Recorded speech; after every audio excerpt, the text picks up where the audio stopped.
kwa sababu walifanya kazi, ndio tukarudishiwa mashamba haya, ndio tukawa na uhuru yetu katika Kenya mzima. Na ninashukuru kukuvuka rais, wewe pia si mgeni kwa mambo haya. Tunajua wewe umezaliwa katika line ya mzee mmoja alikuwa anaitwa Koitalel Arap Samoei. Hiyo damu iko kwako, na tunajua huyu mzee vile alifanya miaka hiyo ya 1902. Yeye pia kule alipambana na wazungu, si namna hiyo? Kwa hivyo tukikumbuka yale alifanywa na babu zetu hawa, yale walifanywa na mau ambao wako hapa, tunashukuru sana. Rais, sisi tunataka kukushukuru na serikali yako pamoja na deputy, kwa sababu kama watu wa Nyandarua tunaona yale ambao mliahidi watu wa Nyandarua mumeanza kuitekeleza, na tunaiona. Tunaona wakati huu hapa Njabini tuko, rais ulisema kwamba utatusaidia mambo ya aggregation centers ya farming, ili watu hawa waweze kuwa na fedha na waweze kuona mahali pa kupeleka vyakula vyao. Na naona umeanza hapa Njabini, hivi karibuni tutakuwa aggregation center, industrial park, vile promise. Na tunashukuru kama watu wa Nyandarua. Tunashukuru pia uliahidi wakulima, kwa sababu kaunti hii ni wakulima. Uliahidi fertilizer, na sisi tumepata fertilizer, na wakati huu tukasema haitapeanwa huko Orkarau ama huko Nyahururu, italetwa hapa. Na tulileta fertilizer hapa, na watu hapa Njabini walipata fertilizer hapa karibu, na tunakushukuru kwa sababu ya hayo. Tunakushukuru pia kwa sababu ya viongozi ambao umetupatia. Tuko na PS Mbogwa hapa wa roads, tunashukuru sana. Tuna na mama Rebecca, na pia tuko na Chege ambaye anatoka hapa, na tunatarajia hivi karibuni. Kuna majina nilikuwa nimepea Felix Simgoni hapa, na ni vizuri pia hiyo rais, niko na ujumbe ambao nimepewa na Maumau na wako hapa, ya kwamba hapa Nyandarua tulikuwa na generals, lakini Mungu katika ile hali sisi zote lazima amechukua wengine, na wamebaki kama wawili hivi. Wale kabisa tunajua walikuwa msituni na wako na ombi. Vile umesikia hapa Nyandarua kulikuwa na 56 homes settlers, wako na ombi. Saizi wakisimama, bagi zao ziko hapa, zinajaa documents za maana ambazo zimebeba historia ya... Wengine wanabeba hata risasi ambazo zilikuwa kwa ustari wakabeba, na wanasema kama serikali yako kupitia department ya heritage inaona vizuri, badala hawa watu wakwishe na hizo documents, watusaidie pale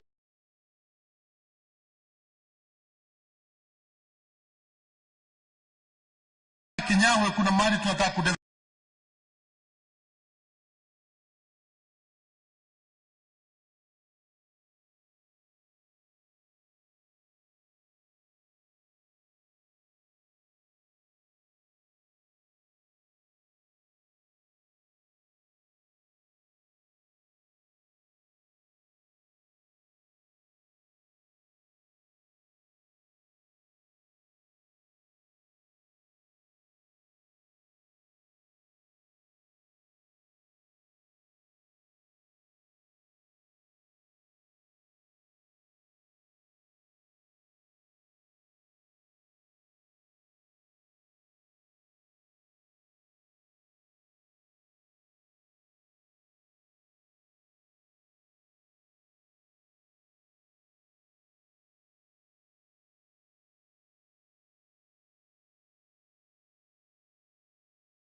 makatibu wa kudumu wote ambao wako hapa, viongozi wote wa kitaifa ambao ni magavana wa zamani, tuko na makatibu CSS ambao wako hapa, viongozi wa kanisa, familia ya Kimathi na wote ambao tumefika hapa.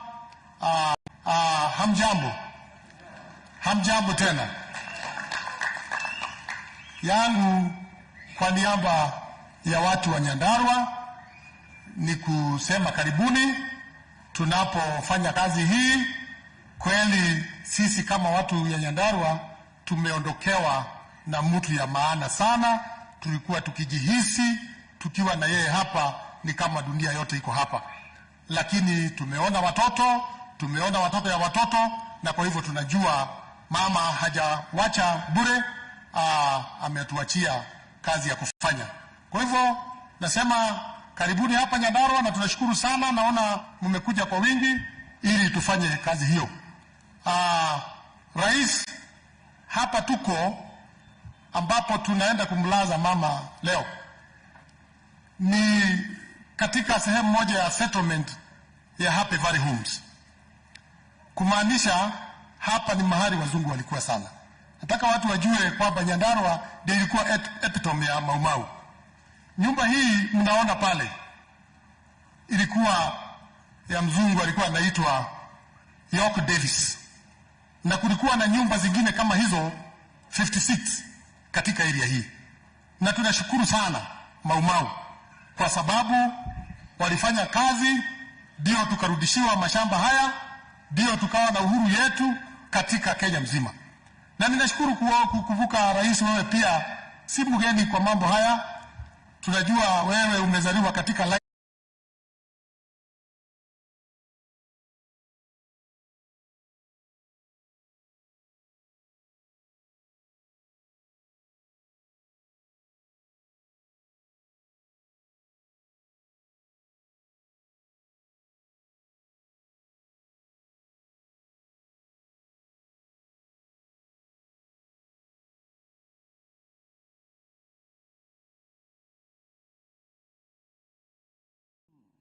Shoshua Jafine, as we fondly and cautiously called her. She was not one to shy away from disciplining children, young and old. Your disciplining styles, Shosho, were always clever and effective. In fact, Grandma, you cured me of selfishness with a few words. Modo mokare na morogi makoragwo kiodo kemwe. Being mean is as bad as being a witch. That was all it took for me to divorce selfishness forever. I will never forget the stories you whispered in my ear when laying down on your couch in Komarok. One particular story stands out when you decided that you would join the resistance against the colonialists. Such stories all the youth of our nation should hear, to know of the struggle and ordeals our foreparents went through for our freedom. You were only in level 3 when you witnessed the brutality of the colonial system firsthand, when a man was killed in broad daylight for not having money to pay tax. In that moment, responding with sheer courage, you fought. For many years, I was ashamed when people said we were related to Dead and Kimathi. In my uneducated mind, we, the family of Wagome, had not contributed much to the fight against Wabeberu, only to discover years later that our very own grandfather Wadufere, grandmother Eloise Mukami Kimathi, was in the center of the fight as a commander in her own right. My dear grandmother, you took away all my senseless shame, and now I pride myself in knowing that not only did you contribute, but you are a big part of the fight for Kenya's independence. You knew right from wrong, and you did not idle and watch as the colonizers abused and killed our men, women, and children.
Queen, Joshua Jafine, as we fondly and cautiously called her. She was not one to shy away from disciplining children, young and old.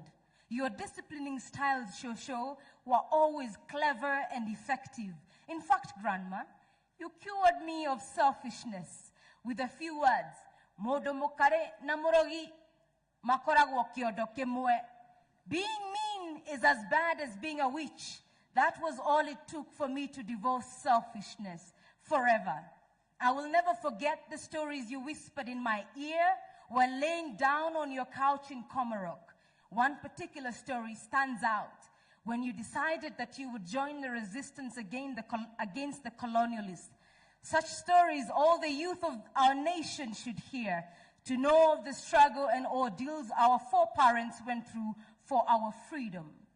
You are only in level 3 when you witnessed the brutality of the colonial system firsthand, when a man was killed in broad daylight for not having money to pay tax. In that moment, responding with sheer courage, you fought. For many years, I was ashamed when people said we were related to dead and Kimathi.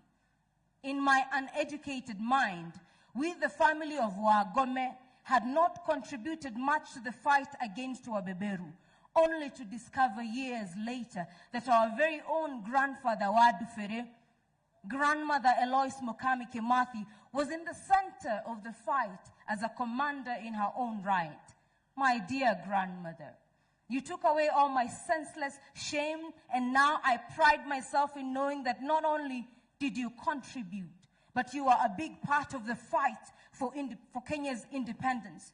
You knew right from wrong, and you did not idle and watch as the colonizers abused and killed our men, women, and children. You fought, Grandma, you fought. As a teenager, you fought. As a mother, you fought. As a grandmother, you fought to educate by telling us the truth. As a child, God spoke to you through a dream, and you had seen the coming of the white man before they had stepped foot in Nyeri. Not to mention, you lived in a time when women rarely stood around the table where decisions were made, and yet you not only stood, but you contributed. The burdens you bore have been unimaginable. You carried them without preparation, and that is how I know you walked with God as He carried through the tough times. Then He carries you even now to a better place. You admitted your faults, and often you admitted your faults often, and I admired that about you deeply. You are wise and visionary. In your book you write, "This country will be united by my children's children," and that gives us hope, courage to lead in shaping the future. You had the mercies of God, a God-given grace to have forgiven those who killed Dedan Kimathi. In so doing, you taught me the virtue of forgiveness. To me, you were and still are the embodiment of courage, strength for women at home and abroad. The life you lived was a full and gratifying one. Rest in peace, Grandma, knowing that the torch has been passed and your vision of a unified Kenya lives on in me and everyone here today. Thank you.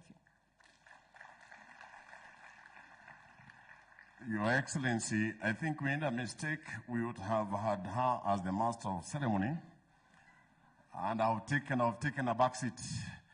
That's my daughter, but kama vile nimesema, if you think I also don't have history, test me, and I'll tell you that His Excellency in 1986, with the team of Kapsabet in Kitale, you did wonders with that volleyball team. I was on the other side, and your team did very well. You are a center player, I was a left player, and the remaining bit is history.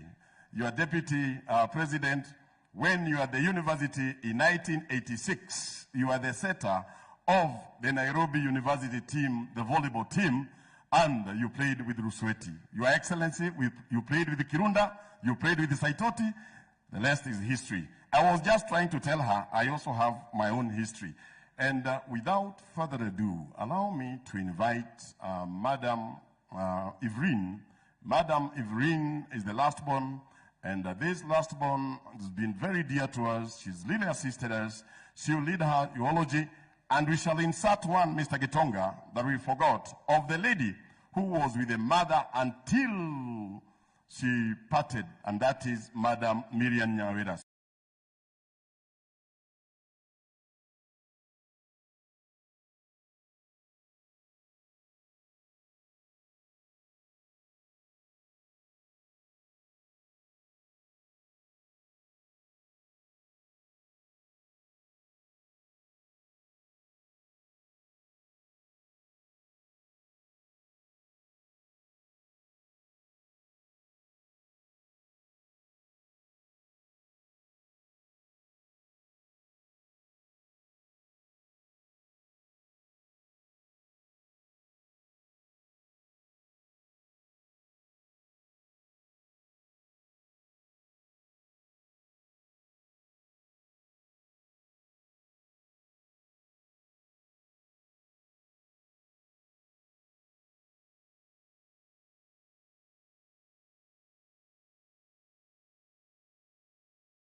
Watu wa Nairobi wanakunywa maji na watu wenye wanaangalia maji hawana maji.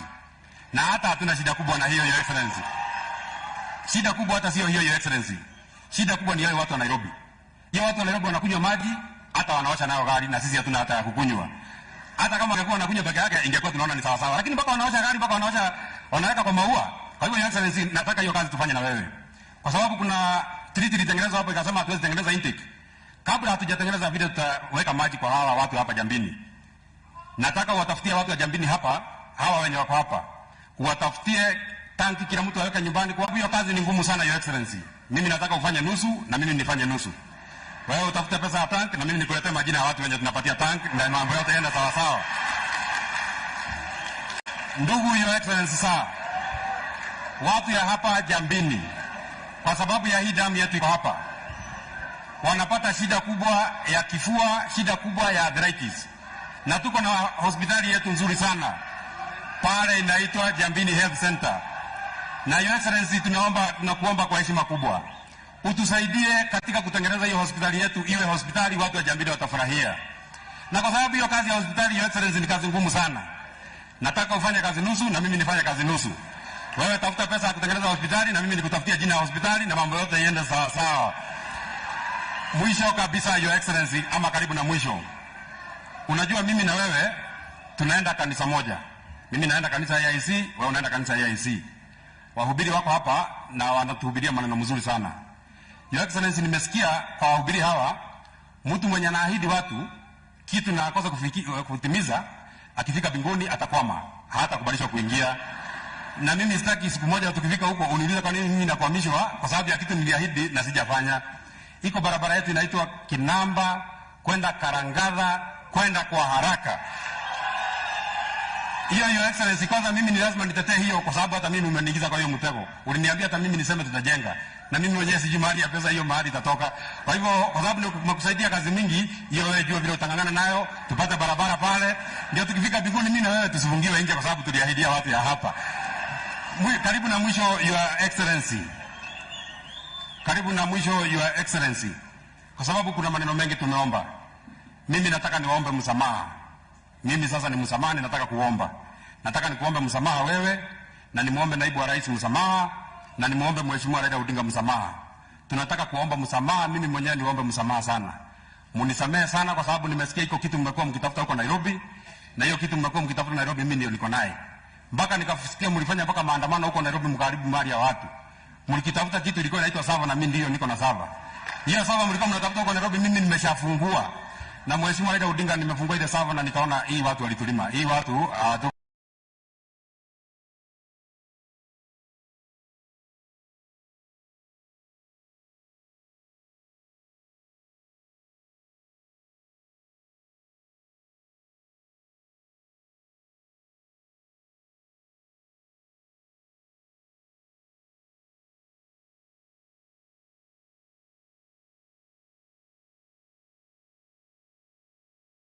kuwashinda.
Your Excellency, the President, Your Excellency, Deputy President, the Prime CS, all the CS, the Honorable Senator,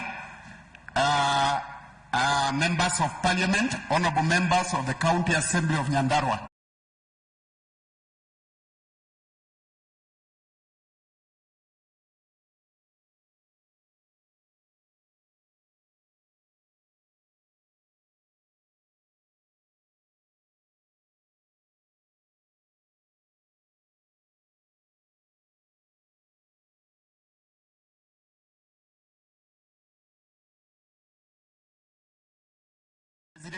And to facilitate all the counties in this region, and that bill is in its last stage. Second, we have one appeal as county government. One of the role of the county government is oversight of the executive. It is becoming extremely hard to oversee the executive without financial autonomy for the assembly. We made a plea, and again through your deputy, we have been assisted. We are pleading the same to be fast-tracked.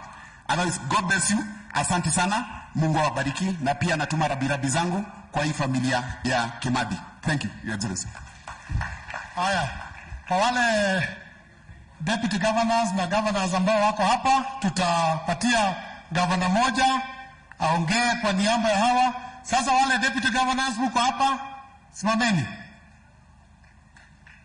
Haya, huyu anaitwa Bwana Madhara Mwangi, ndio deputy governor wa Nyandarua, apigiwe makofi. Bwana Mushiri, deputy governor wa Nairobi, apigiwe makofi.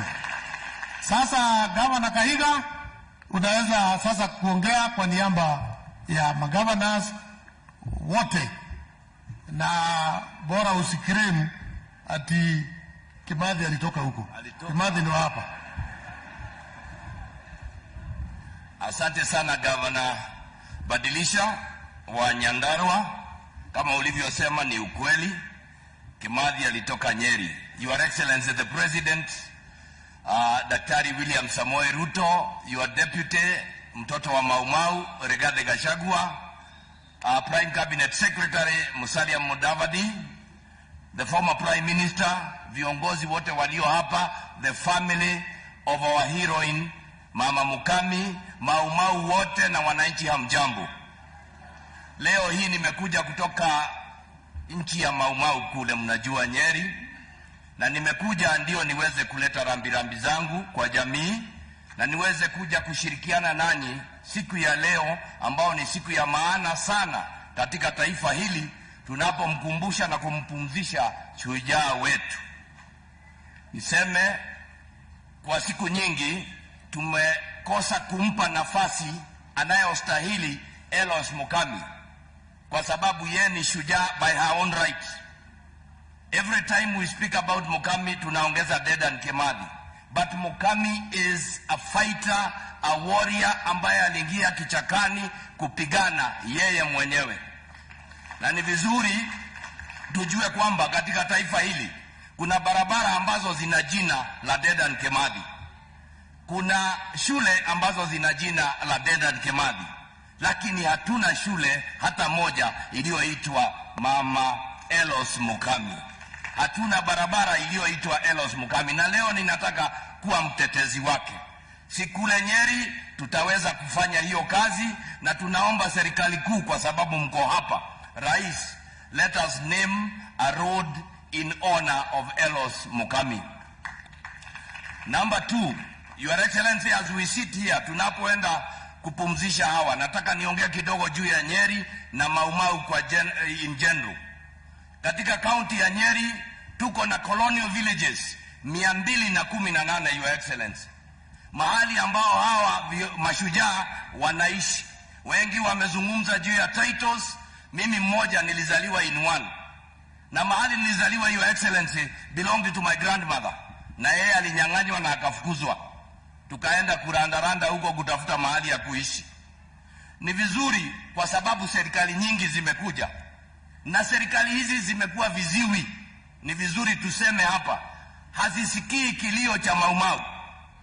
Na tukiwaangalia nyinyi mkiwa na Rigathi Gachagua, tunaona dalili kwamba nyinyi mnaweza kutusikiliza. With 10-20 billion we can buy land and provide for these people. Kwa sababu hao watu Maumau walienda kichakani kwa vitu viwili. They went to fight for freedom and land. Freedom tumepata. Wapi? Ardhi. Wengine wanazikwa katika kaburi za public cemeteries wakiwa hapa. It is important for us to have affirmative action, tutoe pesa kidogo, tununue shamba, tupatie hao watu na wako na rekodi zao. Your Excellency, serikali yangu miaka 2 iliyopita tuliweza kujenga mnara, the statue of Kimathi. Nikajaribu kutafuta rais, nikajaribu kutumia hata prime minister hapa wetu, walete rais to come and atufungulie ule mnara. Mpaka sasa haujafunguliwa. Mahali ambapo MP tetu anasema tukajenge a museum. Ninataka nikuombe leo katika mkutano huu, wakati tunaenda kumlaza Eulogy, mkiwa na deputy president, muje we launch that statue of Kimathi, as we also think about the museum or about the Mau Mau. Your Excellency, I want to thank you because you and Rigathi Gachagua, Every time the family has reached out to me, mimi hukutumia message, and you react, you come and support them. This is what we want. Lakini tunapozungumza hapa, Your Excellency, we have not forgotten Koitalel Arab Samoei.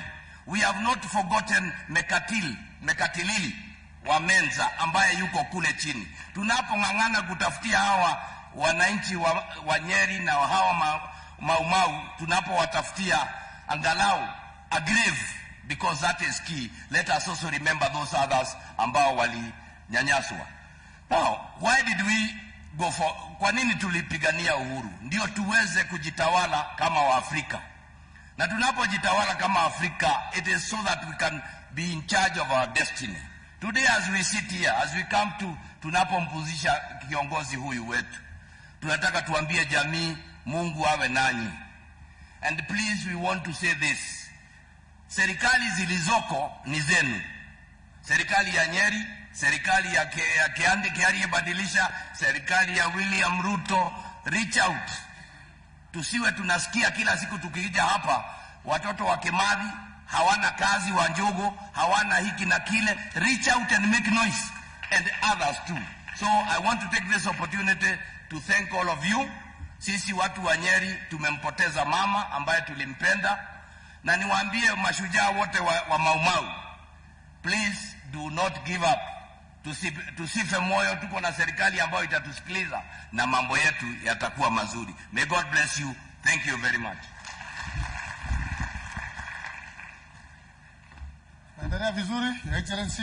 Sasa nataka tu kusema kwamba yes, tulikuwa na adui alikuwa anaitwa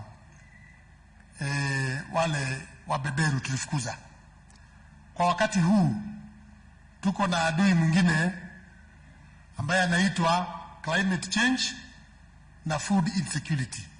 Na mimi naona kupitia serikali yako Rais, ni kama wewe umekuwa sasa shujaa ya kuongoza sisi wote kama Maumau wakulima. Sisi ni kama Maumau wa kupigania nini?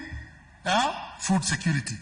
Na ndio tumesema wakati huu kunanyesha na vile unatusaidia kupata fertilizer na mengine, sasa tupigane na adui hao wawili, food insecurity na climate change. Na Rais ameongoza, amesema tupande miti 15 billion kufika 2032. Na tuko tayari kufanya hivyo, Rais, ukituongoza, ili tunapomalizana na wazungu walienda, kuna adui mwingine anatunyemelea, yeye pia tupigane na yeye. Kwa wakati huu nataka nimkaribishe former Prime Minister Raila Amolo Odinga ili naye akuje atoe rabirabi yake. Karibu former Prime Minister.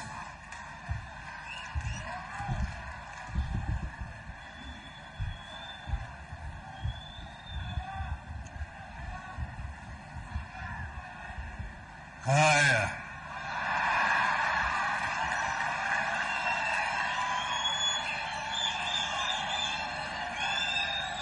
Rafiki yangu Mheshimiwa William Samoei Ruto,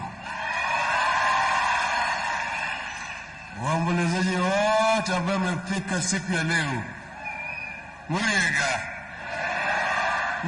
Ringi, tumekuja kwa hafla muhimu zaidi, hafla ya kusindikiza mama wetu Maitu Mukami Kimathi. Ndio sababu nimekuja. Kabla sijaendelea mbele, nataka nitambulie wale ambao nimekuja nao hapa. Niko hapa na Bwana Jeremiah Kioni, Secretary General ya Jubilee Party. Niko vile vile na aliyekuwa gavana wa Murang'a, Bwana Mwangi wa Iria. Kundi lingine. Niko vile vile hapa, sijui mzee Gido Kaengeri alimetambuliwa. Gido Kaengeri ambaye ndio ni mwenyekiti wa veterans wa Maumau. Vile vile tuko hapa na kijana kutoka hapa anaitwa Maina Njenga.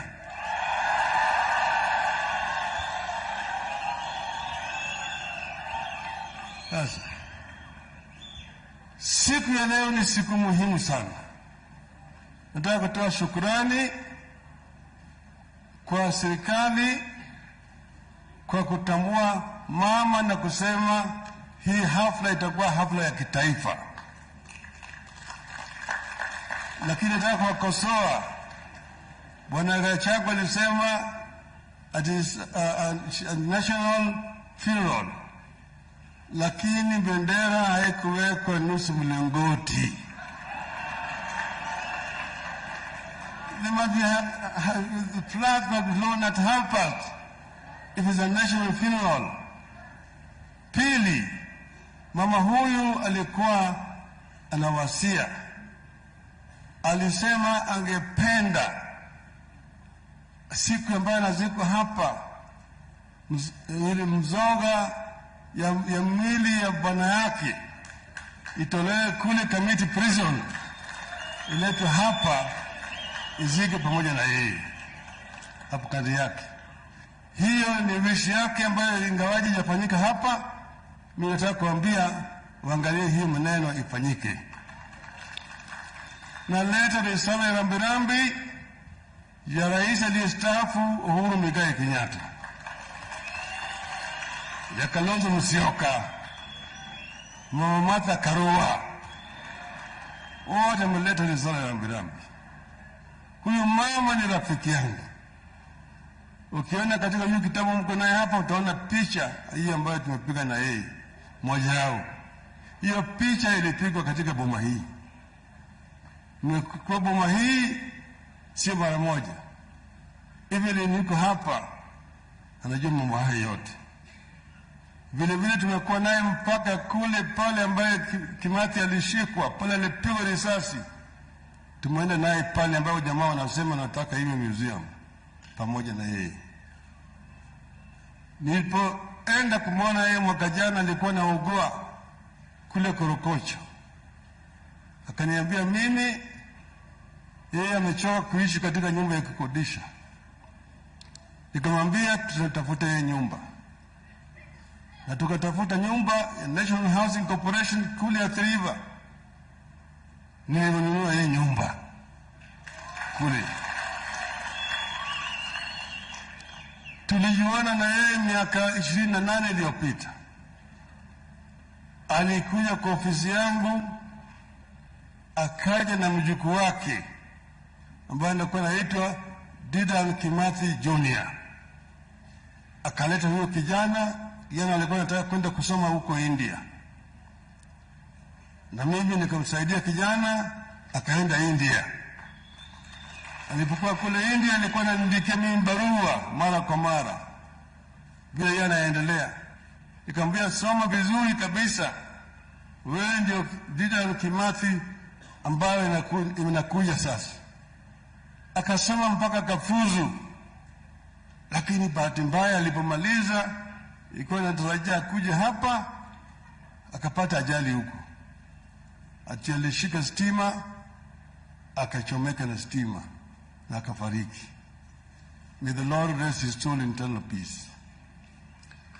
Sasa huyu mama yeye vile imesemekana hapa alikuwa ni mpigania uhuru yeye mwenyewe. Yeye ni sababu yeye ni shujaa. Si sababu tunasema yeye tunamwita yeye hayati. Yeye alipigania uhuru, yeye ni Field Marshal Mukami wa Kimathi. Yeye mwenyewe aliteswa kabisa na wabeberu. Na ambao walijitokeza wakaenda msituni kupigania uhuru, na kulikuwa na sababu inajulikana. Uhuru wa nchi yetu ililetwa kwanza na juhudi ya mama. Kuna wengine ambao wako msituni ambao walipigana, wengine katika vyama vya ufanyakazi, wengine katika vyama vya siasa, katika bunge na kadhalika. Juhudi yote ilileta uhuru katika taifa letu. Lakini vile wengine wamesema hapa, Maumau ambao walipigana hawakupata riziki. Wale makaragosi ambao walikuwa na ramba matako ya mzungu, wengi wao ndio wakapata hata mashamba, wale ambao walikuwa wanapigania home guards and loyalists ya mzungu. Sasa wakati imewadia ya kukumbuka hao watu. Kwanza tulipokuwa kwa serikali na Bwana Kibaki, tukakubaliana kwamba Maumau itolewe kwenye orodha ya ile vyama ambavyo vinaitwa terrorist organizations. Ndio sisi tukatambua Maumau kama a liberation movement wakati huo. Baadaye wakawa wao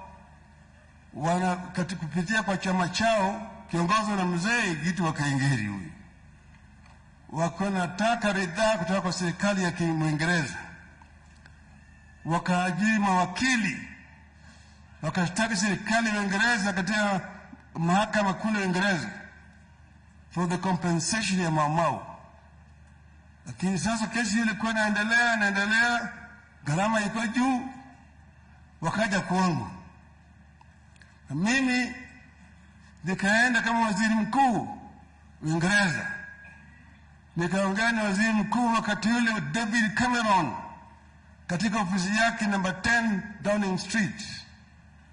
Nikamweleza ya kwamba hao watu walipigania uhuru, wengine waliteswa, waliwekwa kwenye detention na kadhalika, wanataka ridhaa. Tukamshauri na yeye alikuwa ni mtu mungwana, akakubali.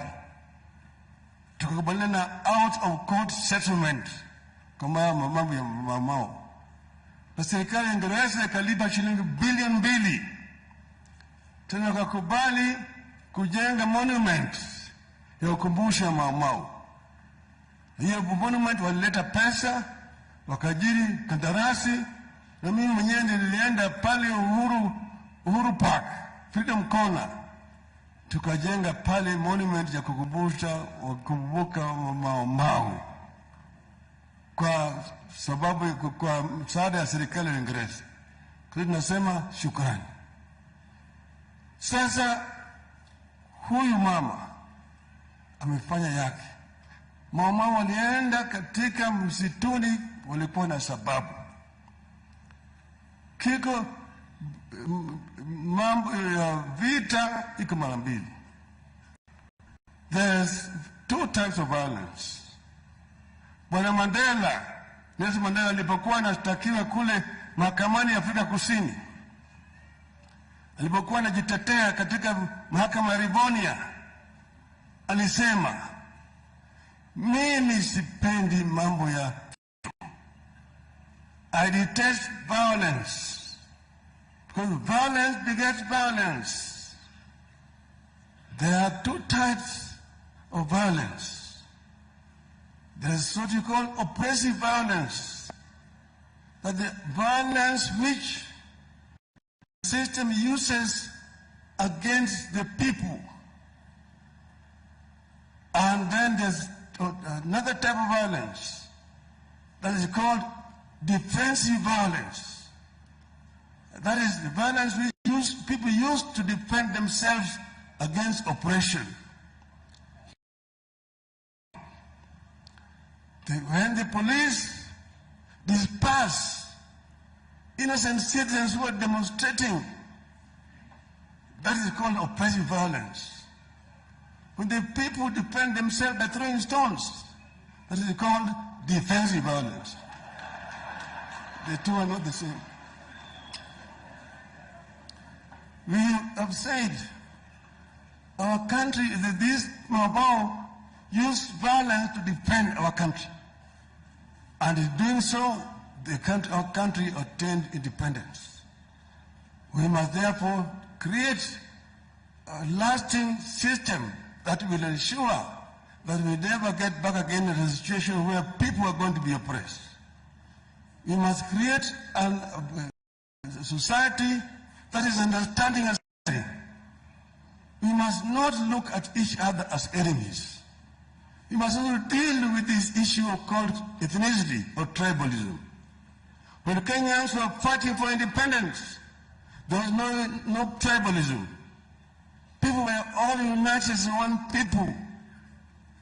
Mau were detained in Hola, in Manyani, and several islands on Lake Victoria. There's an island of Lake Victoria called Oyamo Island at Mageheta. Kanja walifungwa huko. Walikuwa wanatolewa asubuhi, wanaletwa kufanya kazi kwa barabara, jioni wanarudishwa huko. Lakini siku nyingine hao maomao, maana walikuwa na tesa na mzungu mmoja hapo, alikuwa anaitwa Kamongo. Walimpiga huyo bwana Kamongo mpaka umua. Sasa serikali ikaleta maaskari wanatafuta hao watu huku kwetu.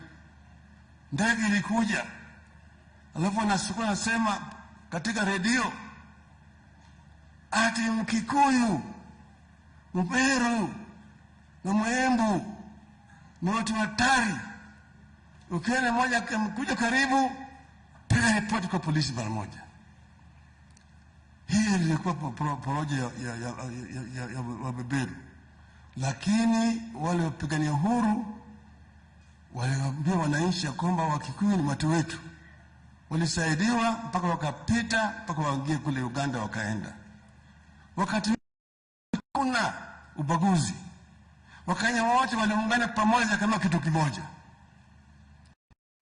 Jaramogi alienda katika bunge akasema, Mr. Speaker, Jomo Kenyatta and all those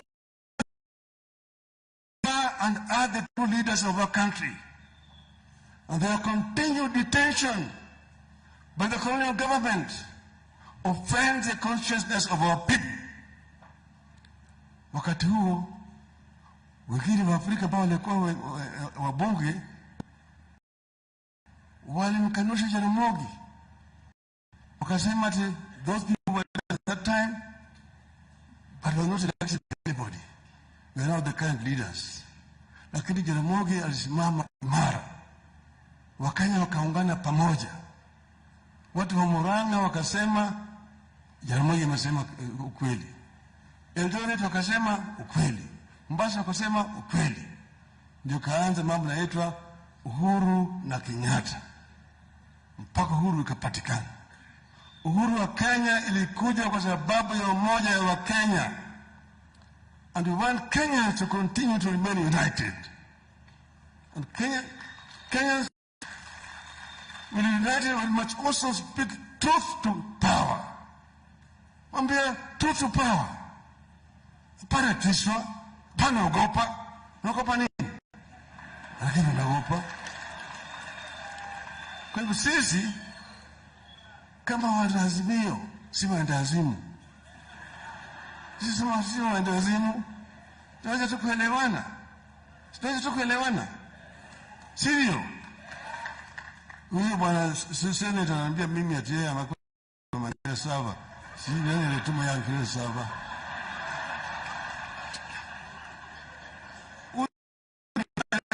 Muda mrefu sana. Yeye ananijua mimi. Kwa hiyo sisi ile akipiga kelele huko mimi naangalia tu. Najua atapoa. Sisi tumesema tumetuma sasa watu wetu jopo kazi. Yeye ameleta watu yake na tumeleta watu yangu waongee. Wakaliwana sawa sawa. Lakini sasa mimi naongea ukweli. Gharama ya maisha imepanda. Hapana, leta ushuru mwingi zaidi.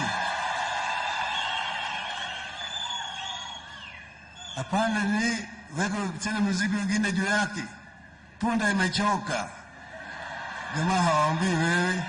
Mimi niweze kuambia wewe tu. Punda imechoka. Tutaongea wakati mwingine. Asante sana.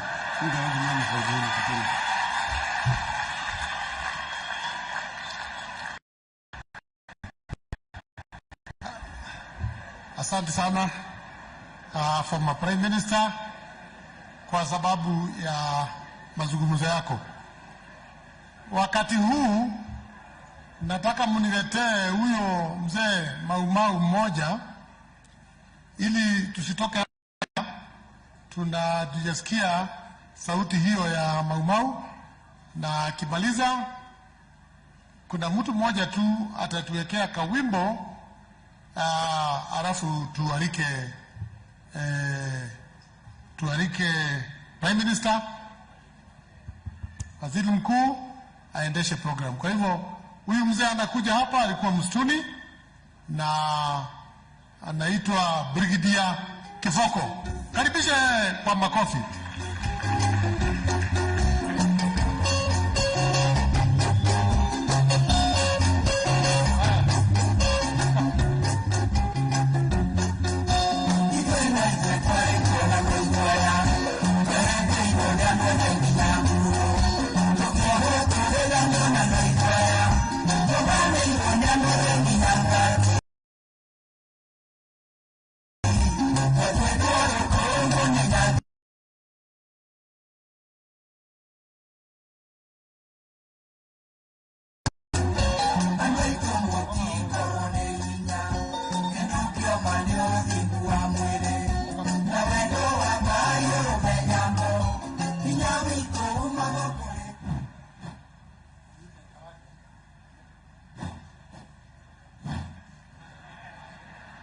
Murajibua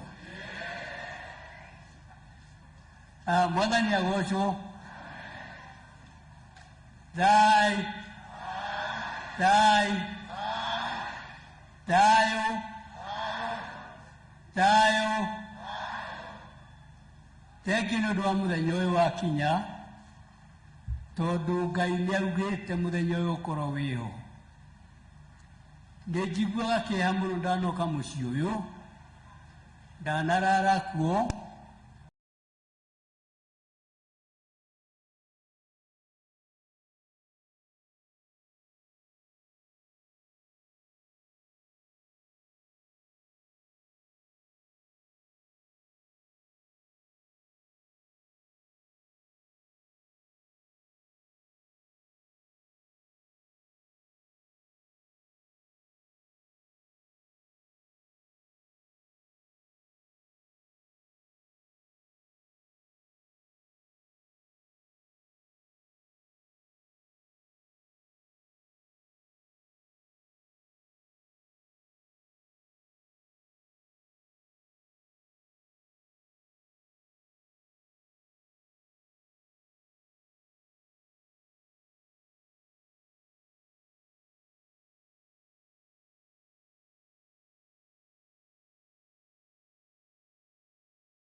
atumia akegaywo ni Kimathi agituria atiriri mukwenda ngere Kimathi atia niwe mwire atiriri angone gwito aito itukona nire iguru kwa Ngai na tondu akinyito mari na ndumu aithungeru akuria gicira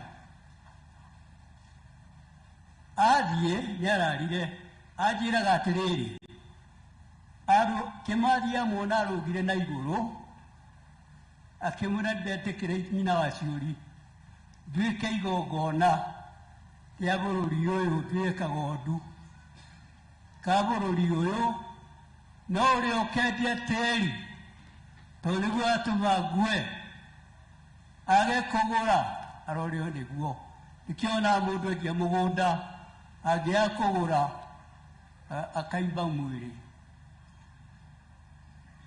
ni acokirie agitwo tuku tharita cio tuku tondu kameme amini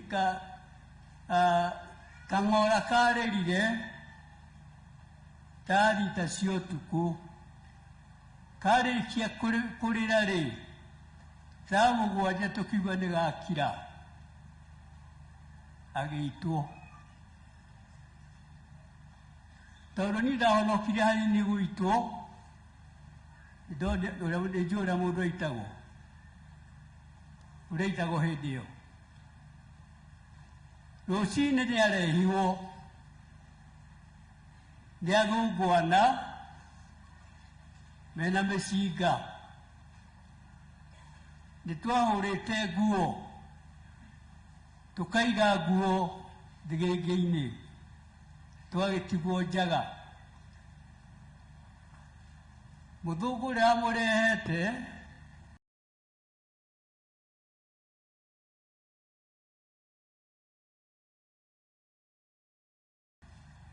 gĩthũngũ kĩarĩho gĩtagwo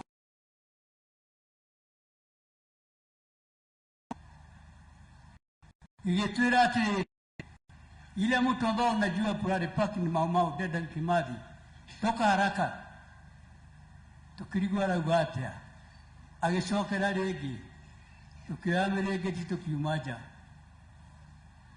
twĩkoraga ciũria ohetwo moko guo wonaga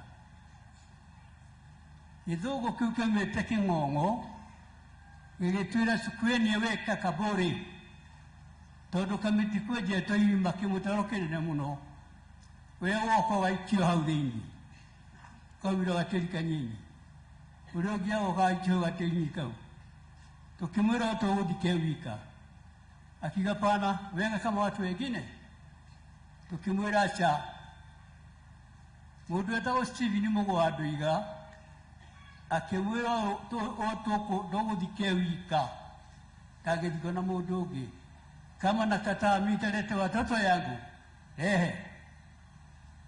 agĩta kuruti cia njera thigari cia njera igĩũka igĩtwĩra kueni haraka sana tukirega ndarĩ na mĩtĩ ta ĩno niĩ ndarĩtwo rithathi ithatũ aiki mũrĩmo rĩanda ndathiaga na mĩtĩ no yarĩa ti ya cuma yarĩ mĩtĩ ta ĩno agĩtwĩra mtarete watoto yangu tukimwĩra rehe nĩmũranjigua mũno haro ĩkĩambĩrĩria mabuthu nao matiarĩ mau ndĩrĩ guoya ona ũmũthĩ tiga ciana citũ ikĩgĩa guoya akorwo nĩ ithuĩ tũmaciarĩte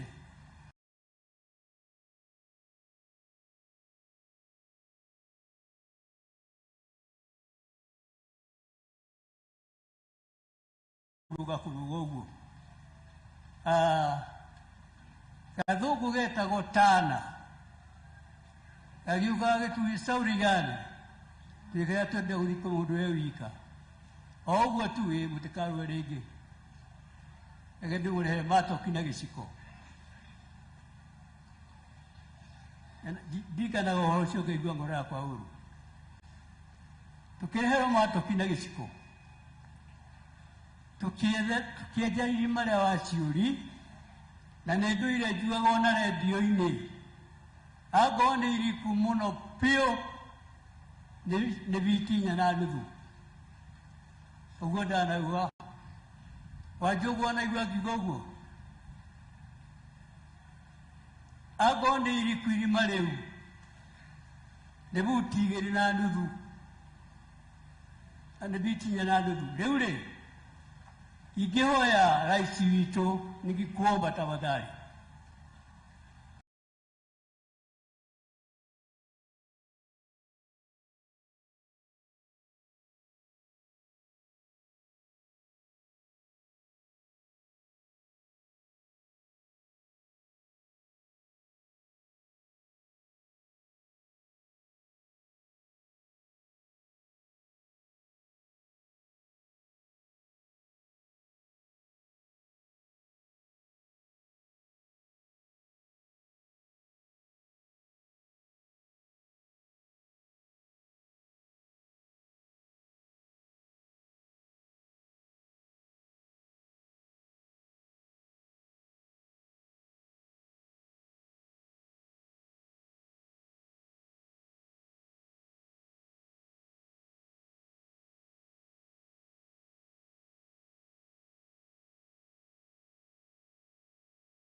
Kwa wenzangu ambao wako hapa nitawataja majina, mawaziri katika serikali, kwa familia ya Mama Mukami na kwa watu wote wa kitaifa ambao najua wanatazama hafla hii kwa runinga.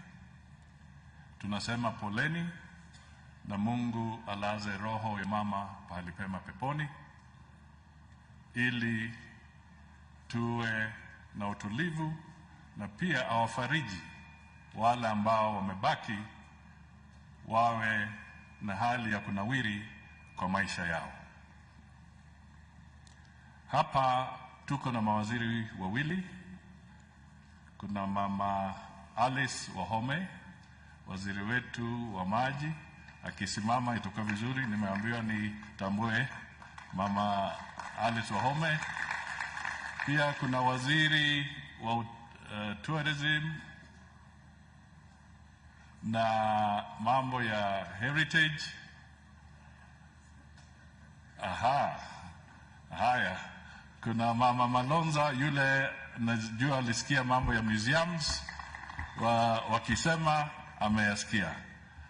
Kwa sababu tuko na msichana wa nyumbani, wacha nimpatie dakika moja aseme kwa niaba ya mwenzake, alafu tutaendelea.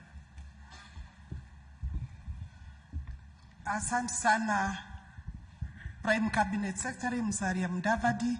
Your Excellency, thank you for allowing me to say one word or two.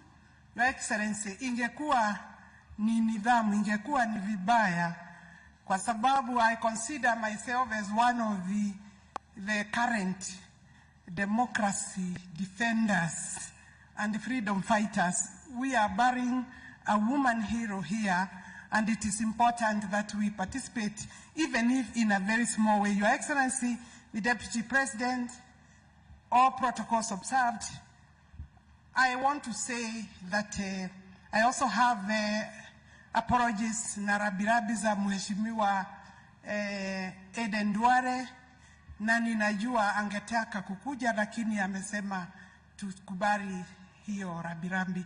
Your Excellency, I want to say two things. One, this freedom fighter was decorated with a Field Marshal title alongside her husband. That speaks a lot to the progressiveness of Kimathi, Dedan himself, Field Marshal Kimathi. Ati alikubali kuwa bibi yake wako na yeye kwa msitu wakipigania freedom. I want to commend the family of Kimathi and Mukami, because they have lived and ensured that the legacy of Kimathi is actually carried forward. Your Excellency, you are now the one in charge of the country. Before I came here, I was thinking, watu wa Nyandarua watakuitisha maji. Na nimesikia Sasmua, maneno ya Sasmua, maneno mingi. Hata hapa nyumbani, Your Excellency, hakukuwa na maji. Mheshimiwa His Excellency the Deputy President akaniamrisha, akasema, angalia what is the problem. We sorted out in a very small way, Your Excellency. That means there is demand. I want to assure the governor, because we have been in touch na leadership yetu hapa ya county ya Nyandarua, you will not come to Nairobi. We have been asked to work at the grassroots. Me, the Minister for Water, Your Excellency, and thank you very much for that honor and privilege to serve in your government. Nitakuja Nyandarua, hiyo mambo yote tuangalie, alafu tupelekee the president, pale pengine tutahitaji usaidizi wake, so that we can get support. But I know from the ministry, we have many projects, Your Excellency. I've sent you a list into your phone of the projects that are going on. I like one statement, Your Excellency, that was spoken by the former Prime Minister. He said, we must not fear. Mukami was not a coward. Not many women went to the forest. She stood out. And he said, we speak truth to the power. The Right Honorable Raila Odinga is a powerhouse also. So we must also speak truth to Raila Odinga as a powerhouse. Your Excellency, the Prime Minister, the process of elections is known by all of us. You participated in the process. You went to the Supreme Court. The results were declared. The end has come. Mimi naangalia naona hii, Your Excellency, we cannot do politics because I'm a minister in the government and I'm also supposed to serve the former Prime Minister in the entire country where he has supporters and even in his own home in Bondo. We must speak truth to you and say, allow this government to do its part. You have served in the government. You have served as a Prime Minister. This is the time. Hii ni wakati wa Mheshimiwa Deputy President William Ruto. You could start, yeah. The President, the wakati wa President William Ruto na our Deputy President Rigathi Gachagua. Na wewe ni mungwana, hapo mbele tumekuserve, umekuwa kwa hiyo serikali ambaye ilitufukuza. Now this is now another government. Asante sana. I just wanted to speak the truth to the power. Na ni Mheshimiwa Raila is Nyawana. Mheshimiwa Raila is Nyawana. Maybe he doesn't know, have not had the opportunity to tell him. My daughter is married in Bondo. Sitaki niende Bondo, nisemekane serikali hakuna. When I go to Bondo, I would want to be a free agent, like the way Raila Odinga amekuja hapa as a free agent. Wacha tuache maneno ya maandamano. Economy needs to rise. His Excellency is working very hard kurudisha uchumi kwa raini. Ukweli ni kwamba uchumi iliharibika kukiwa na wengine wale tuliwacha kwa serikali ambaye ilitufukuza na ikafukuza William Samoei Ruto, the President of the Republic of Kenya now. Asanteni sana. Thank you very much.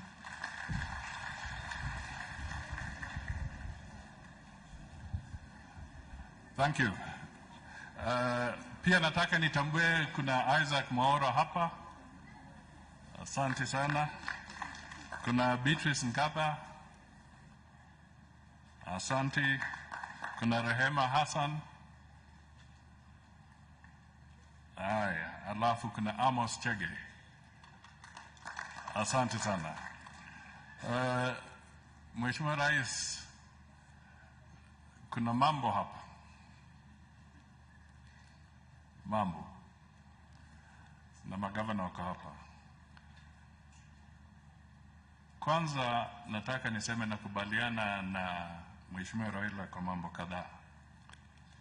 Jambo la kwanza kwamba tumekuja hapa kwa mambo muhimu zaidi. Kusindikiza mama Mukami. Nakubaliana na yeye. Pia nakubaliana na yeye kwamba maisha ni magumu. Hiyo mtu hawezi kataa. Ni wakati ambapo maisha ni magumu kwa Wakenya wote. Na kushikia pale Mheshimiwa Alice amesema, Mheshimiwa Raila amesema ni vizuri tuongee ukweli. Tena nakubaliana na hayo. Ukweli wa kwanza, uchumi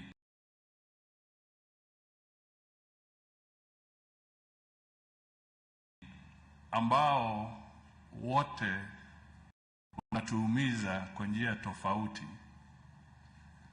haukufika hapa kwa ghafla. Tumeingia kwa shimo hii kwa sababu muda mrefu kulikuwa na mambo ambayo yalikuwa yakifanyika ambayo tulipo. Kwa mfano, tulisema kwamba vile serikali ilikuwa ikikopa hapo awali kwa njia ya kiholela holela, na mimi nilikuwa nikitaja haya maneno kwamba tunakopa kwa njia ya kiholela, tutaingia kwa shimo ambayo itatusumbua, na kutoka kwa hiyo shimo itagharimu uchungu kwa Wakenya. Niliambiwa na bweka.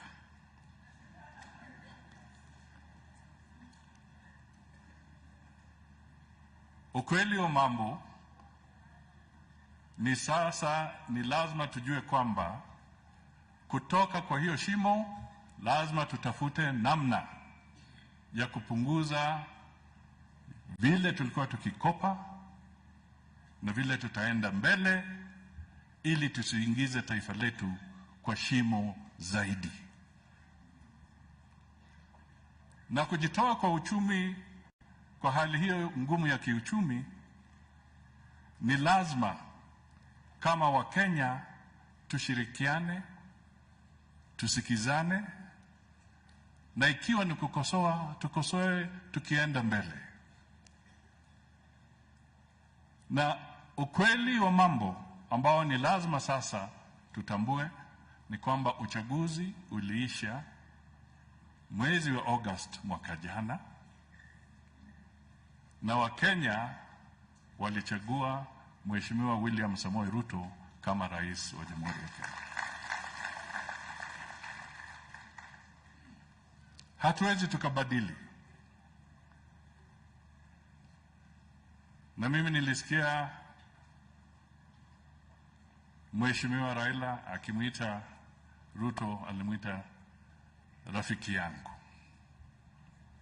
Ni kweli ni rafiki. Na ukweli wa mambo, rafiki huyu sasa ndio amekuwa rais wa Kenya. Tuweke uchaguzi nyuma yetu, tuende mbele, tujenge taifa. Ikiwa tunataka tukienda mbele tuwe na majadiliano, na kuna kamati ambazo zimewekwa pale. Hizi kamati ama hii kamati ya bunge, tunataka isiwe kamati ambayo inaenda kuchimbua makaburi ya kisiasa.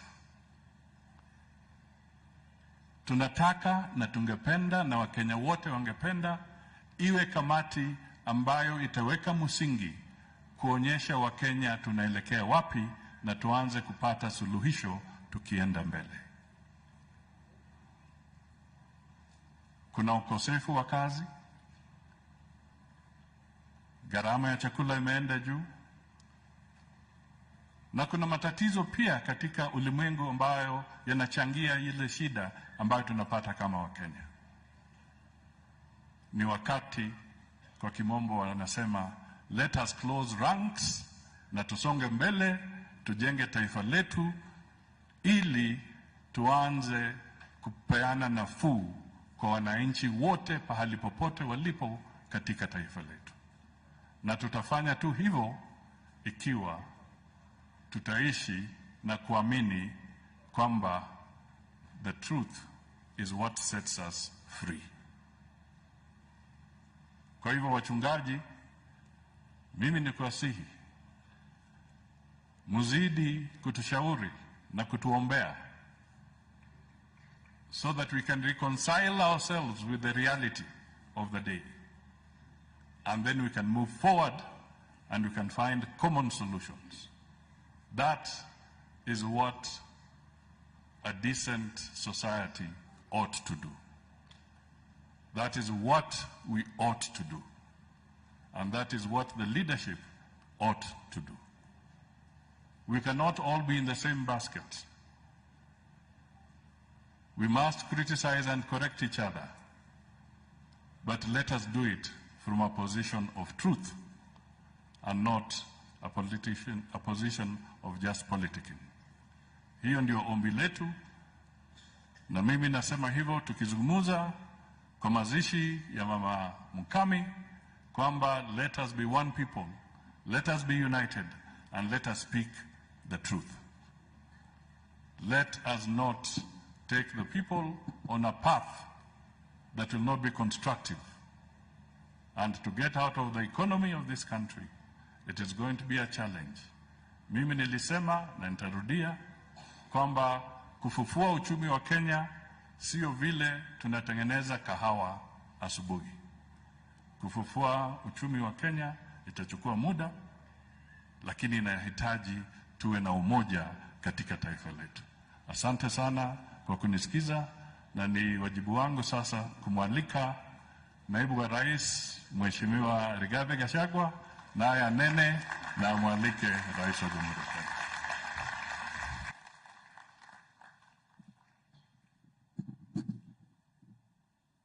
Kiongozi wetu Rais wa Jamhuri ya Kenya Daktari William Samoei Ruto, Waziri wetu mkuu Mheshimiwa Musalia Mudavadi, Waziri mkuu wa zamani Mheshimiwa Raila Odinga aka Agwambo, makasisi wetu, familia ya Field Marshal Dedan Kimathi Wachuri na Mukami Kimathi, andũ a nyũmba yitũ Ngai nĩ mwega na hĩndĩ ciothe. Ngeithia iciarĩra Mwathani agocwo. Mheshimiwa Rais, tunakushukuru sana kwa kumpa mama huyu wetu heshima kirasmi na kukupatia Maumau na watoto wao heshima inayostahili. Mazishi ya leo inasimamiwa na kanisa na serikali na Maumau. Kwa hivyo mimi kwanza nitaongea kama mtoto ya Maumau, baadaye nitaongea kama naibu wa rais, na ikiwezekana nitaongea kama Rigiji. Wapi kijana yetu ya hapa anaitwa Kwame? Kwame kuja. Wapi Kwame? Karibia hapa. Tayarisha ile wimbo. Unajua tulianza hii mazishi tuko na anthem yetu ya Maumau, na sasa ndio tuingie kwa ile ratiba ya Maumau. Huyu kijana wetu atuongoze kwa ile anthem yetu. Tafadhali tusimame.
Please be seated. Asante sana. Rais wetu William Ruto, nataka kuchukua nafasi hii kwa niaba ya wale walipigania uhuru katika msitu wa Aberdare na wa Mount Kenya na watoto wao na wale wote walikufa wakipigania uhuru wa nchi hii. Ni kushukuru rais kwa sababu wewe uliamua ya kwamba huyu mama wetu ambaye alikuwa pale msituni akipigania uhuru, ambaye aliwachwa na bwana yake, ambaye aliuawa na wabeberu, ukaamua serikali yako impatie heshima, apate mazishi ya kitaifa, na serikali yako ikasimamia kila kitu kwa hii mazishi. Rais, kwa niaba ya watu ya Mau Mau na watoto wao tunasema asante. Sisi rais tuko na furaha kwa sababu serikali zimepita zimekosa kutambua watu ya Mau Mau. The Mau Mau story is about land and freedom. Mau Mau ilikuwa naitwa the Land and Freedom Army, na hao watu ya Mau Mau walipigana, mzungu akiwa na guruleti, akiwa na bombs, akiwa na buduki. They had only a panga and a resolve to liberate their country. Uhuru kapatikana, lakini mashamba haikupatikana. The British government gave 30 million pounds for land to be bought from settlers to settle the Mau Mau and their descendants. But the black colonialists who came after the white colonialists left diverted that money. That land was taken by a few and given to home guards and collaborators. Na nimeshukuru sana former Prime Minister umekubaliana na sisi ya kwamba mashamba ya Mau Mau ilichukuliwa na home guards and collaborators. Miguda ya Mau Mau yo irone gati na kamatimo na tukunia. Na tungetaka former Prime Minister kushukuru babako marehemu Jaramogi kwa sababu he spoke about land grabbing for Mau Mau land, na akaumizwa kwa kuongea juu ya mashamba ya Mau Mau.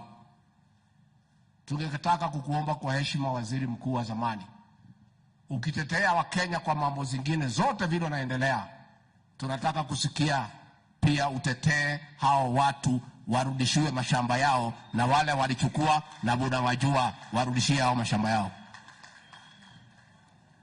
Kaati wado itu Idiato tetere. Nguda Mau Mau yo iruo eria gathwariga. Na yo mau igathikwo tuvuli twa muingi. Koguo wale wanasema ati serikali inunue mashamba ni sawa. Lakini mashamba ya Mau Mau iko na inajulikana pahali iko. Si wale wako nayo warudisha hata kama ni nusu. Na tutetee hiyo. Even as we ask the government to look for money to buy land for Mau Mau, the land for Mau Mau is known where it is. Those who took this land, they can be considerate and give us at least half of that land. And it is enough for the Mau Mau. Hiyo shamba ni kubwa, inaweza tosha hawa na watoto yao. Your Excellency, kwa sababu we feel bad. We feel bad. We feel cheated. And we feel misused. Because our parents were buried having gotten nothing.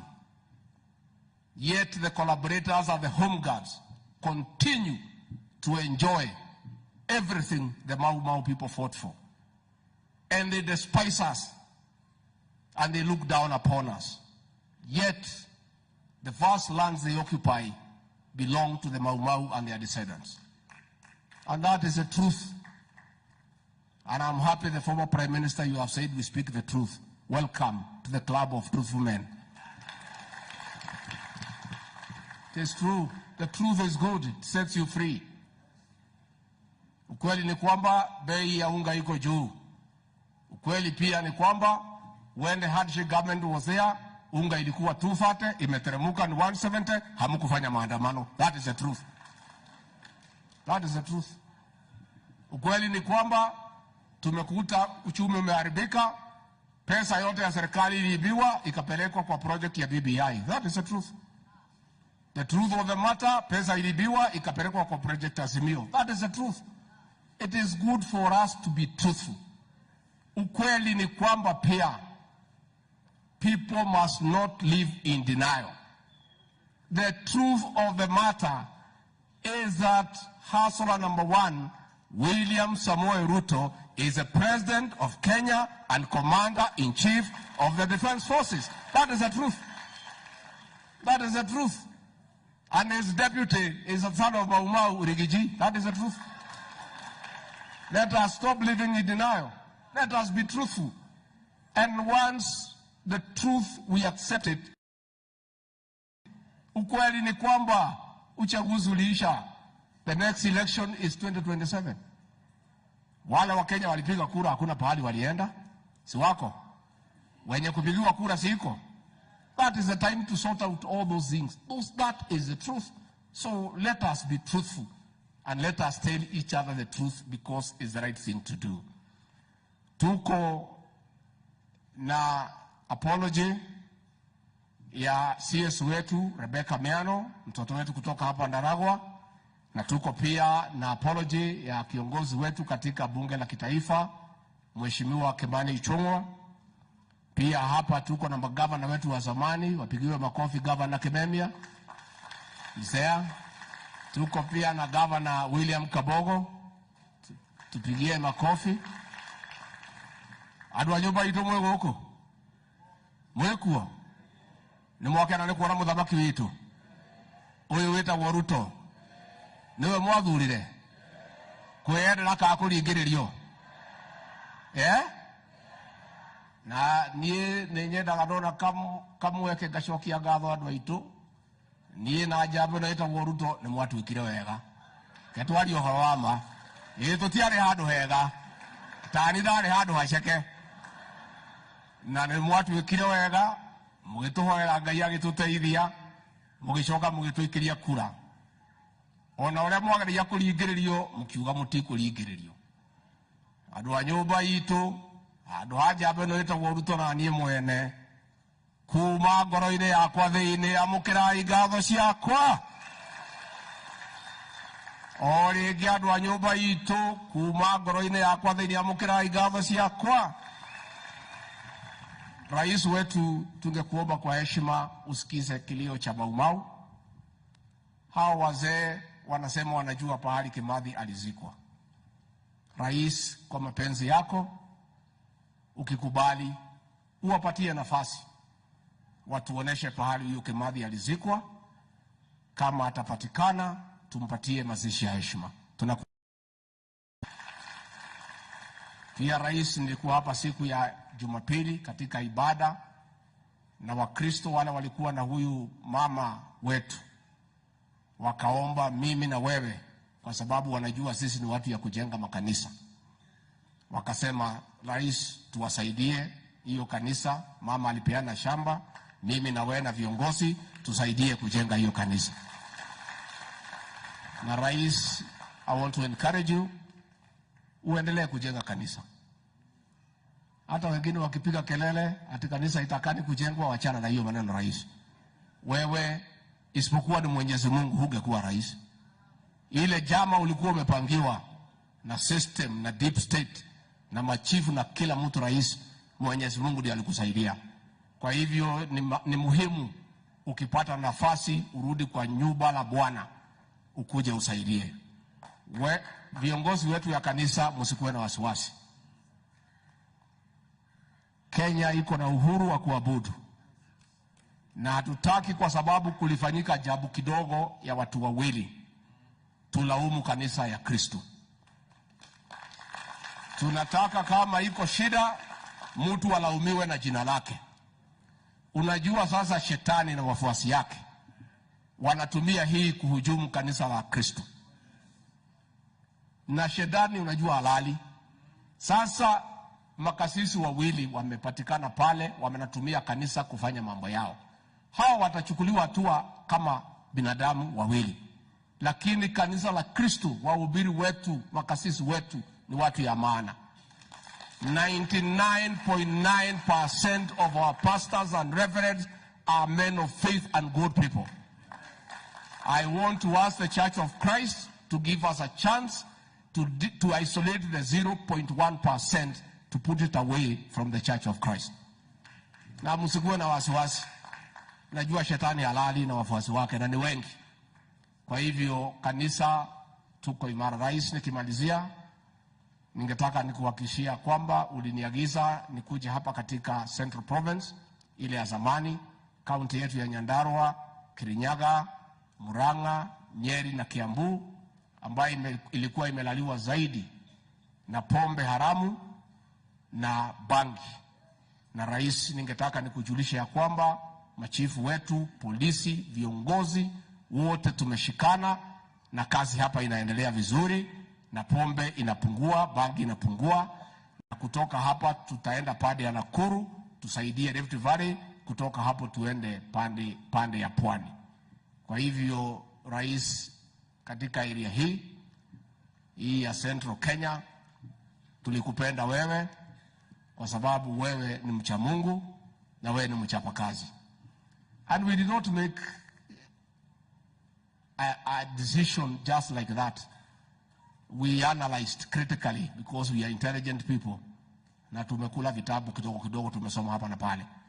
Tukaangalia and we were satisfied that you have what it takes to move this country to the next level.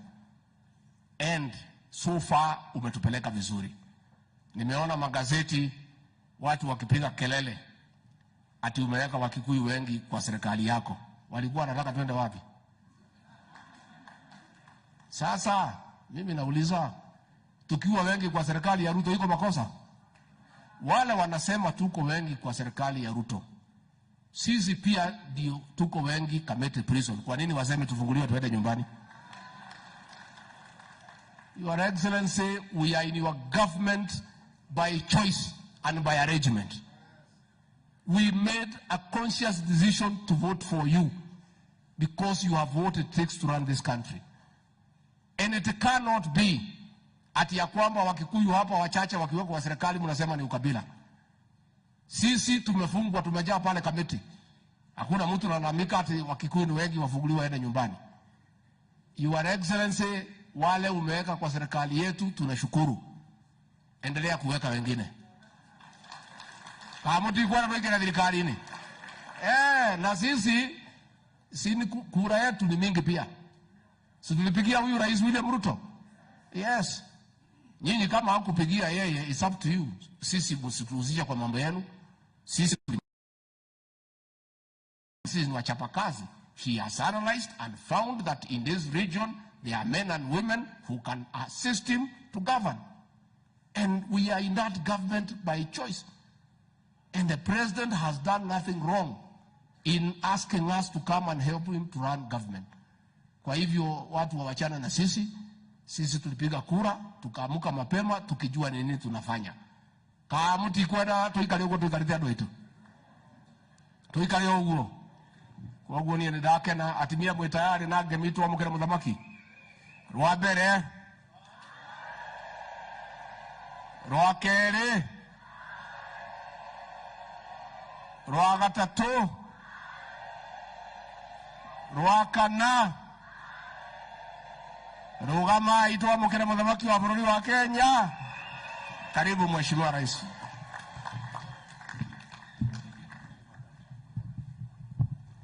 Asante sana. Tafadhali tuketi chini. Asanteni sana. Familia ya mama wetu Mukami Kimathi, watoto wake, familia kubwa ya Mau Mau, ndugu viongozi wote wenzangu, Bwana Deputy President, Prime Cabinet Secretary, former Prime Minister, magavana wetu, CS mlio hapa, Principal Secretaries, Speaker wetu wa hapa Nyandarua pamoja na MCAs, ndugu wananchi wote, Adoa Jandarua Moriega rege Mwadhani Agosho. Bwana Yesu asifiwe. Kwanza mimi nataka nichukue nafasi hii nimshukuru Mungu kwa kutupatia hii nafasi, tuungane na familia ya mama wetu shujaa Mukami Kimathi katika sherehe hii ya mwisho. Tumsindikize kwa heshima kubwa na taadhima zote, tukimsherehekea kama shujaa ambaye aliungana na mashujaa wengine wa Mau Mau na wale wote walioshiriki katika kupigana na wakoloni ili nchi yetu iwe ni nchi huru na sote tufurahie uraia wetu kama wa Kenya. Kwa niaba ya serikali ya Kenya na viongozi wote, kwa familia ya mama wetu Mukami tunasema pole, na pia tumekuja kuungana na nyinyi kusherehekea maisha ya huyu mama wetu, kwa sababu alichangia mbali na kupigania uhuru wa taifa letu, pia baada ya uhuru wetu kupatikana amechangia sehemu kubwa. Alikuwa kansela, alikuwa kiongozi, ameshiriki mambo nyingi ya maendeleo ya taifa letu la Kenya. Wakati mimi nilimjua huyu mama, pia alituombea pale 2013 na rafiki yangu Uhuru Kenyatta, na baraka yake na mate yake na ya viongozi wengine wengi na watu wengine wengi tukapata ushindi 2013. Mimi nimekuja hapa kama mmoja ya wale watu walifaidika na mambo ya huyu mama wetu Mukami, kusema pole.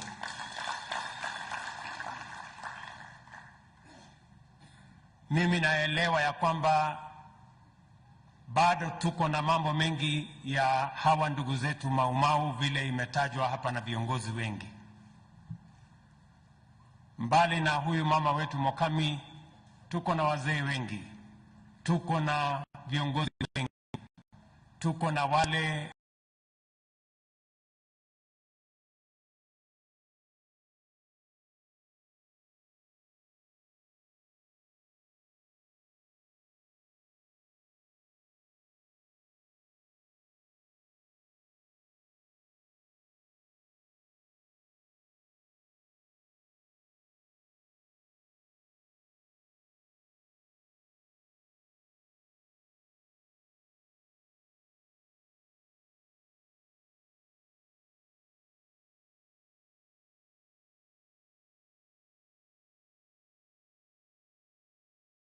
ndugu zetu sahihi kwa yale mambo walifanya, ili watoto wetu na vizazi vijavyo wakuje kuelewa ya kwamba taifa hii ilikombolewa kwa watu kujitolea. Nataka niwaambie ndugu zetu hawa wa Mau Mau, vile mumeuliza ya kwamba kwanza historia iangaliwe vizuri, nataka niwaeleze ya kwamba museum ile mumeuliza hapa Nyandarua tayari tumeweka milioni 50 ya kujenga hiyo museum, na waziri yuko hapa, atakuja kuandamana na nyinyi vile hiyo museum itajengwa. Vile vile pale Uhuru Gardens kule Nairobi, mnajua pia tuko na museum kubwa ya kukumbuka wale wote waliochangia katika historia ya taifa letu la Kenya. Pia na pale mimi nataka niwaeleze ndugu zetu wa Mau Mau, tunawatarajia kuna sehemu ya watu wa Mau Mau ili tuweke historia sahihi na kweli, na tuwakumbuke kwa mchango wenu katika kukomboa taifa letu la Kenya. Vile vile mimi nataka muelewe mambo haya mlioyasema ya title deeds hapa Nyandarua, kule Nyeri na sehemu zingine. Tuko na mpango kamili, na mimi nataka niwahakikishie waziri wetu Bwana Njeru ako na mwongozo kamili ya kwamba kabla ya sisi kwenda Disemba mwaka huu, titles zote za colonial villages na mahali pote wa Mau Mau wanaishi tutakuwa tumezikamilisha, na tutakuja ili tuwapatie hizo title deed muweze kuishi kama Wakenya wengine. Vile vile mzee ameongea kwa kirefu na amesema ya kwamba tunataka mwili wa Kimathi mahali ilizikwa, kwa sababu ilizikwa kwa aibu kubwa, akiwa amefungwa minyororo na akiwa amefungwa kama mhalifu. Huyo Kimathi hakukuwa mhalifu, alikuwa ni shujaa wa kupigania uhuru wa taifa letu la Kenya. Na mimi nakubaliana na nyinyi, na sio nyinyi peke yenu mtaenda kutafuta mahali huyo muungwana shujaa wetu alizikwa. Serikali ya Kenya itaungana na nyinyi tutafute alizikwa na hiyo aibu, tumpatie heshima inayotoshana na shujaa ambaye alipigania uhuru wa taifa letu la Kenya. And therefore I am giving you a commitment on behalf of the government of Kenya that the government of Kenya will work with you and all those who have the history of where this great hero, our independence hero, the man who paid the ultimate price for us to be a free nation, that we will find him and we will give him a decent, befitting national send-off. Kwa hivyo tutaungana pamoja na nyinyi. Mimi vile vile nataka niwaeleze ndugu zangu wa hapa Nyandarua ya kwamba kwa yale mambo yote mumeniuliza ya kwamba tujenge hii barabara kutoka hapa Njabini mpaka hapa nyumbani kwa mzee wetu Kimathi.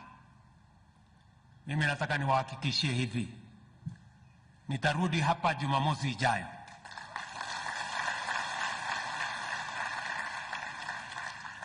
Jumamosi kama leo, next week, nilikuwa nimepanga ya kwamba nitakuja hapa Njabini kuanzisha ile barabara ya kutoka Njabini kwenda mpaka Gadhara, na kutoka Gadhara kwenda Tulaga mpaka kwa Kanyugi. na kutoka pia pale Kadhara kwenda Kianguyo kwenda mpaka kwa Shem. Mimi nitarudi hapa kuanzisha hiyo barabara, na hiyo barabara ndio nitaunganisha kutoka hapa Njabini mpaka ifike hapa mahali mmesema. Ilikuwa tunataka kujenga kilomita 42, sasa tutaongeza iwe kilomita 47 na 9 ndio iweze kufika hapa, na tuweze kuweka heshima ya wale waliotutangulia katika kupigania uhuru wa taifa letu la Kenya. Mnajua nilikuja hapa juzi kwa ile barabara ilikuwa imekwama ya kutoka kule Captain. Sasa tumesema tunaunganisha kutoka Kirima, Nyojeru mpaka kwa Mato. Hiyo barabara sasa tuko na contractor inaendelea. Nilikuwa hapa wakati nilikuja kufungua Technical Training College yetu hapa na mjumbe wenu huyu mungwana, na nimefurahi ya kwamba hiyo Technical Training College naambiwa kuna wanafunzi 600 tayari. Na wakati huo tulikuja pia kuanzisha hii barabara ya kutoka hapa Njabini kwenda Githioro kwenda mpaka Naivasha, na hiyo barabara tumekamilisha. Si namna hiyo? Bado tuko na barabara zingine nyingi ambazo zimekwama kidogo, na zilikwama kwa sababu pesa ilikosekana, kwa sababu ya mambo mengi ambayo sitaki kusema. Lakini katika budget yetu ya sasa tumepanga vizuri. Kuanzia mwezi wa 7 kuna barabara zinaendelea, zile zingine zilikwama tutazikwamua. Hata ile mumeniuliza ya kutoka pale Ndonyonjeru kwenda mpaka Iithe ng'ambo ile Nyeri yenye inapitia pale Abadea. Nimefurahi sana kwa sababu huyu kijana Bwana Medho amesema atanisaidia, kwa sababu pale tuko na shida ya msitu na kuna watu wametupeleka kotini. Wale wametupeleka kotini kwa mambo ya mazingira. So mimi nimefurahi huyu kijana ameofa. Wewe sasa panga hiyo maneno vile tulikubaliana, vile wewe ulisema tugawane hiyo kazi. Wewe pambana na hawa watu wawache kesi, na mimi nitaweka pesa ya kujenga barabara. So hiyo ni kazi mzuri. Pia mimi nataka niwaeleze watu wa Nyandarua, niwashukuru kwa heshima kubwa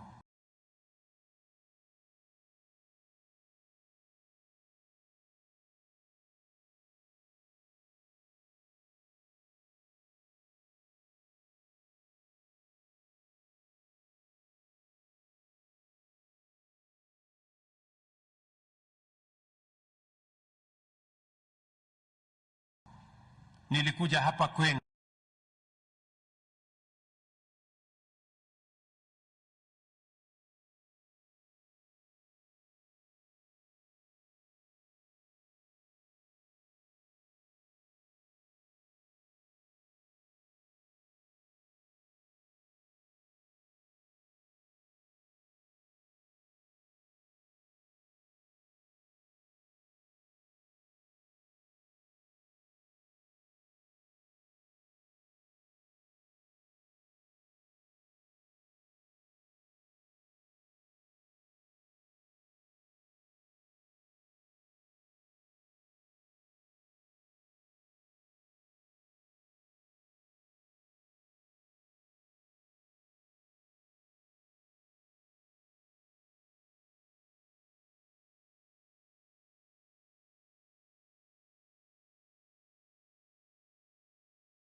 nchi, my friends, tuwe tayari kuyatekeleza.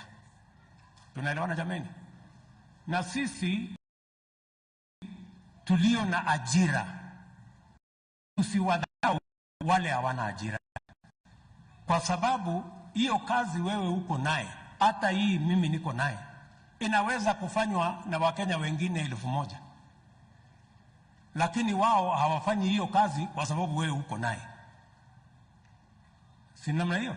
So ni jukumu letu ya kwamba tupange sisi tulio na ajira vile wale ambao hawana ajira pia na wao watapata ajira, watapata nafuu. And that is why it is our collective responsibility. Na ndio mimi nataka niwaulize hapa Njabini tumepatiwa ekari 5.9 already in Njabini. Tumemaliza kuchora ile nyumba tutakuja kujenga hapa.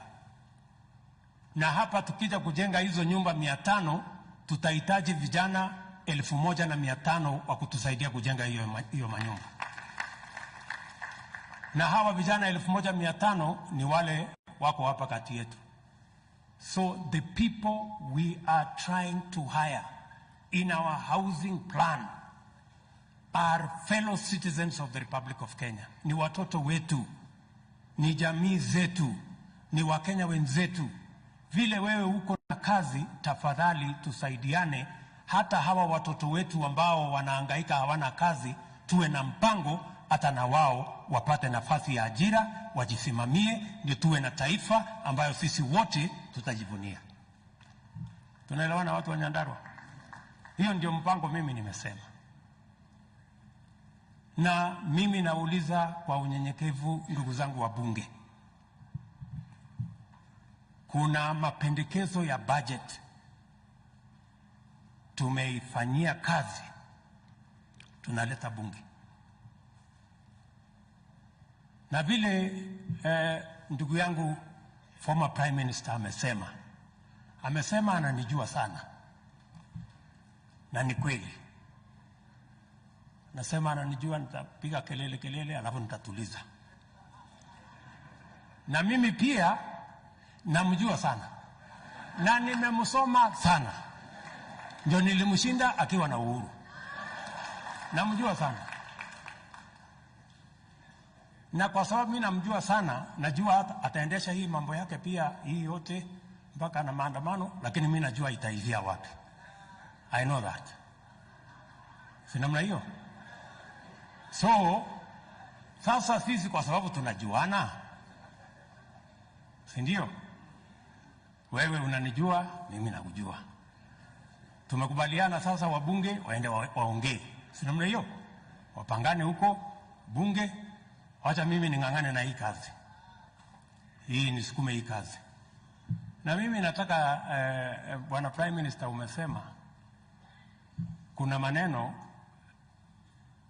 ya gharama ya maisha kupanda. Ni kweli gharama ya maisha iko juu, lakini sasa si mimi nikichaguliwa, si gharama ya maisha ilikuwa juu? Unga ilikuwa 230, saa hii ndio imepata hata nafuu. Nimeenda kutafuta mahindi, nimepanga, sasa unga ndio hiyo imefika 170, inakuja ikiteremka. Hawa wakulima wameenda shambani. Unajua makosa mlifanya nyinyi, badala ya kwenda kusaidia mkulima kuzalisha, mlienda kupatia pesa mila. Ule mtu anasiaga pale, ule mtu ya kusiaga ako na unga yake ya kutoa wapi? Si inatoka shambani. Ndio mimi nimeenda kwa wakulima kupanga hawa. That is how to reduce the cost of living. You don't reduce the cost of living by working with millers on subsidy programs. You subsidize production. You don't subsidize consumption. That is how the country went wrong. Sijui kama tunaelewana. So hapo kwa cost of living nakubaliana na wewe, lakini nyinyi ndio mliharibu. Wacha mimi nirekebishe. Umesema kuna watu hawaniambii ukweli. Sasa mimi sijui, mimi ndio siambiwi ukweli ama wewe ndio wapi ukweli? Because Hiyo unasema nimeongeza sijui ushuru, nimeongeza ushuru. Mimi nataka nikuambie my friend, ukiangalia kwa budget kuna watu wa kuambia ukweli. Nimepunguza sehemu karibu 20 ya mambo ya ushuru. Nimeondoa karibu bilioni 500 ya madeni katika hii budget kupunguza mzigo kwa hao wa Kenya. Kwa sababu unaweza kunishinda. Lakini hapo kwa uchumi, bana, mimi naelewa kabisa. Na wacha tuambiane ukweli. Si tumesema tuambiane ukweli? Tunashukuru umesema tuambiane ukweli. Mimi ni mwanafunzi wa karibu sana wa rais wa 3 anaitwa Mwai Kibaki. Yeye wakati alichukua kama rais, ushuru ilikuwa 220 billion. Lakini kwa mpango na akili, wakati alikuwa anaondoka, ushuru alikuwa ameifikisha karibu trilioni 1. Naye rafiki yangu Uhuru akakuja akasukuma, lakini akaongeza madeni mingi. Ikafika sasa 2 trillion. Sasa mimi ndio nimefika hapo kwa 2 trillion. Kwa hii budget nataka kusukuma kutoka 2 trillion mpaka 2.8 trillion kwa hii mwaka. Kwa sababu vile Mwai Kibaki alifanya, aligundua ya kwamba nchi hauwezi kuiendesha kwa kutafuta madeni na kukopa madeni. Nchi unaiendesha kwa kupanga vile ushuru itapatikana. That is where we are and that is the difference. So tafadhali munipatie nafasi kidogo nipange hii kitu. And I know what to do. Vile nakubaliana na nyinyi, watu wa Azimio sio wazimu. Lakini watu wa Kenya Kwanza sio wazimu pia. Hakuna mtu wazimu hapa. Kila mtu anapanga vile anajua. So ndugu zangu, mimi niko tayari kabisa kukubaliana na bwana former prime minister na watu ya Azimio. Tuache fujo, tuache matata, tuungane kwa yale mambo ya Kenya mbele. Munikosoe, mimi naamini in an accountable government. I believe in an accountable government. I have no problem with being held to account. I have no issue with criticism, and because it adds value to my decision making. That is why hata hawa mawaziri wangu, nimesema hawa mawaziri sasa wawe wanaenda bunge kujibu maswali, kwa sababu we want to be held to account. So mimi sina maneno. Hata nimesema wacha tutengeneze kiti kubwa ya mtu ya upinzani kule bunge, na tupatie pesa ya serikali na mambo ya asukume kabisa serikali, akosoe, afanye nini, lakini tuwache kuharibu mali ya wananchi barabarani, tuwache fujo, tuwache maandamano. Nimekosa? Si Kenya inataka ipangwe namna hiyo? Kwa hivyo bwana prime minister, mimi nakuheshimu, wewe ni mzee wetu. Tutashirikiana pamoja na tutaenda mbele pamoja. So tuko pamoja kabisa. I have no issue na tutaendelea pamoja. Kwa hivyo ndugu zangu, watu wa Nyandarua, naamini ya kwamba hii mazishi ya huyu mama wetu Eulogy Mukami Kimathi ametupatia nafasi ya kusema ukweli. Tunamshukuru huyu mama, hata kwa safari yake ya mwisho ametupatia taifa la Kenya vile alipigania uhuru wakati ule. Leo katika safari hii yake ya mwisho pia imekuwa nafasi mzuri ya kuambiana ukweli, ndio Kenya iweze kwenda mbele.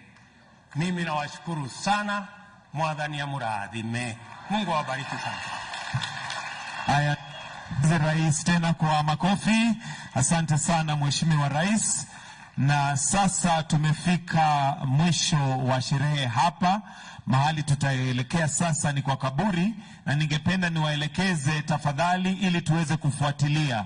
Hatuwezi tukatoshea pale mahali pametayarishwa pa kumzika mama. Kwa hivyo jamii ilikuwa imeomba ya kwamba tafadhali ni jamii pekee watakaoenda pale pamoja na viongozi ambao wako hapa. Kwa hivyo tunaomba ya kwamba tafadhali tutulie. Tutaweza kuiona pale kwa runinga na tutaongozwa na wachungaji. Kwa hivyo wachungaji, tafadhali naomba tuanze kuendelea ili tuweze